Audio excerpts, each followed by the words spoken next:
Before we start, I'd like to say a few words about the devastating wildfires that are scorching Texas Panhandle and northwest Oklahoma.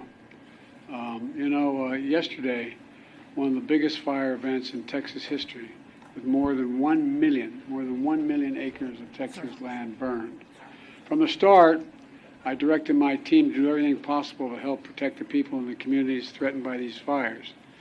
In response to specific requests made from the state, we already have more than 500 federal personnel here working on fire suppression.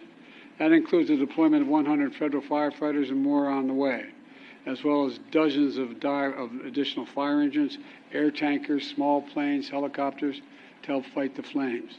And FEMA has already guaranteed that Texas and Oklahoma will be reimbursed for the cost of keeping folks safe. And we're grateful for the brave first responders risking their lives to save others. And we urge folks to listen to the warnings from the local officials, listen to them.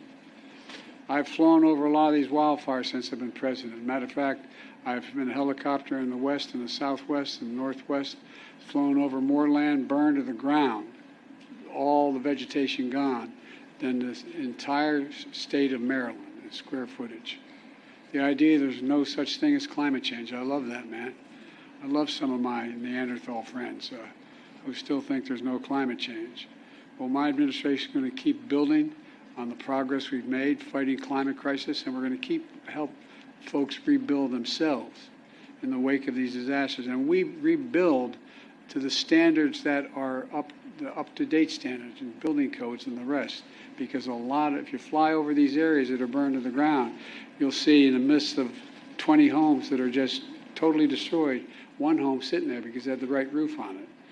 And anyway, since I took office, FEMA's provided Texas alone over $13 billion in 3 years in disaster relief after fires and winter storms across this state.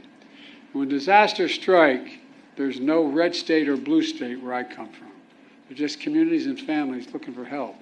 So we're standing with everyone affected by these wildfires. We're going to continue to help you respond and recover.